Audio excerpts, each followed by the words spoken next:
We got a 3-ounce bag of good and tasty dog treats, and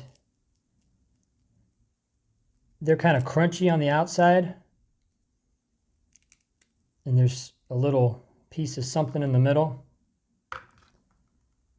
Let's see how the dogs like them. And let me try to break one apart. Yeah, you can crunch them. I won't break it apart, but you could. They're not like super hard. What I'm saying, I can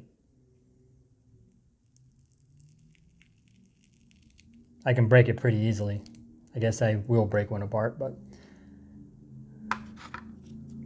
let's see how the dogs like them.